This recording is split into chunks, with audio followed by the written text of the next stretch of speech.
చాలా danger. Accident కాదు, ప్రాణం ఎప్పుడు బతకలేదు. అట్టుండే రోడ్డు ఇప్పుడు బాగుండే రోడ్లు. నెంబర్ 1 కూటమి గవర్నమెంట్ వచ్చాక అట్లా చేశారు. ఇప్పుడు ఏదంతా అడిగి పోతాం కదా, పోవాలంటే భయపడ్డాను. నేను ఉండేది గుంటూరులో, ఇక్కడ రావాలంటే మా ఊరు భయం వేసేది. ఇప్పుడు కళ్ళు మూసుకొని పోతున్నాయి బళ్ళు, బైకులు కానీ ఆటోలు కానీ. వెళ్ళకుండా అటు చాలా గుంతల ప్రాంతం ఇది. అంతా చాలా లోతు కూడా. బైక్ రావాలన్నా పొద్దుపోవాలన్నా చాలా భయపడ్డాను.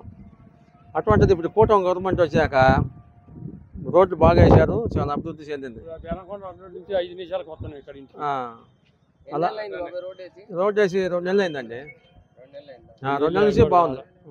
2 నెలల లోపే, 40 రోజుల లోపు, 35 రోజులు 40 రోజుల లోపు. అంతకుముందు గత 5 ఏళ్ళు ఎలా ఉండేదండి రోడ్డు? గత 5 ఏళ్ళు చాలా డేంజర్గా ఉండేది. మా అజీలో బాగుంటే మా భయం వేసేది. చెప్పేదేనండి, అంతకు ముందు దగ్గర 15 సంవత్సరాలు 20 సంవత్సరాల కింద చేశారు. ఇట్నే ఉంది. 15 సంవత్సరాల కింద చేశారు. 15 సంవత్సరాల కింద వేసింది ఎన్నాళ్ళు ఉంటది?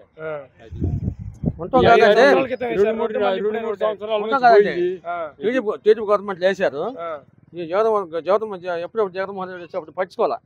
అంత గుంతల ప్రాంతం, యాక్సిడెంట్, చాలా మంది కాలు జరగటం, ఆటోలు జరగటం, ఏ పూటగా పూట చేసుకుని ఆటోలు చాలా ఇబ్బంది పడ్డారు. మేము ఉండేది కూలి పనికి పోతాం గుంటూరు. అటు రావాలంటే భయం వేసేది, ఏడబడతాం బయట ఉన్నది. అలా జాగ్రత్తగా ఉంది. ఇప్పుడు ఈ కూటమి వచ్చాక 40 రోజులు రోడ్లు బాగా వేశారు. ఈ పిల్లల బస్సు కూడా ఇంతకు ముందు బండి పెట్టాలంటే వాళ్ళు ఎంతో కష్టపడి బతిలైనా రాలా.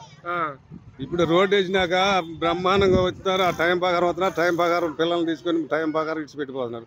అంతకు ముందు వాళ్ళని బతిలాడినా కానీ మాకు రోడ్డు ఇబ్బందిగా ఉంది, మేము రామయ్య మా బళ్ళు పోతున్నాయి చెడిపోతున్నాయి అని చెప్పారు. ఇప్పుడు రోడ్డు వేసిన తర్వాత వాళ్ళు వచ్చి పిల్లల్ని పసిపిల్లల్ని తీసుకొని పోయి టయానికి మళ్ళీ ఇక్కడ తీసుకొచ్చి పెడుతున్నారు. ఇప్పుడు స్వేచ్ఛగా ఉంది, అందరికి ఇబ్బంది లేకుండా చేసింది ఎమ్మెల్యే గారు వచ్చిన తర్వాత. బ్రహ్మాండంగా ఉంది, ఇబ్బంది ఏం లేదు. ఆ పిల్లలకు కూడా మొత్తం అమ్మ ఒడి, అది అమ్మకు వందనం, ఎంతమంది ఉంటే అంతమందికి పడ్డాయి. పిల్లలు కూడా క్లాస్గా వెళ్ళిపోతున్నారు. అంత స్పష్టంగా ఉంది అనమాట. ఏ ఊరు తాత మీది? పాపేపాలెం. ఏం పేరు మీ పేరు? చేడుగొండలో. ఈ రోడ్డు ఎక్కడి నుంచి ఎక్కడ దాకా వేశారు? ఆర్ఆర్ సెంటర్ కాడ నుంచి ఇటు మనిస్తాపాలెం ఊరు ముందు దాకా వేశారు. అంతకుముందు ఎలా ఉండేది రోడ్డు?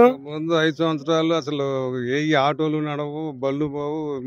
మామూలుగా ఈ పిల్లలు కూడా ఎన్నోసార్లు పడ్డారు, బళ్ళు వేసుకొని పోయి ఎన్నో ఇబ్బందులు పడ్డారు. కానీ మా ఎమ్మెల్యే గారు వచ్చిన తర్వాత హై క్లాస్గా 1 నెల అయింది. రోడ్డు బ్రహ్మాండంగా ఉంది. ఇప్పుడు ఏం ఇబ్బంది లేకుండా ప్రయాణికులు కూడా ఆరోగ్యంగా వెళ్తున్నారు.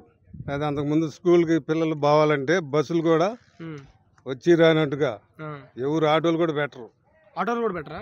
ఆ గుంతలు అంటుండయి, అంత ఇబ్బంది. అప్పుడు మా ఎమ్మెల్యే గారు వచ్చిన తర్వాత ఇప్పుడు రోడ్డు వేసారు, 1 నెల అవుతుంది. ఇప్పుడు బ్రహ్మాండంగా బడికి పిల్లలు కానీ మనుషులు కానీ వెళ్ళేవాళ్ళు.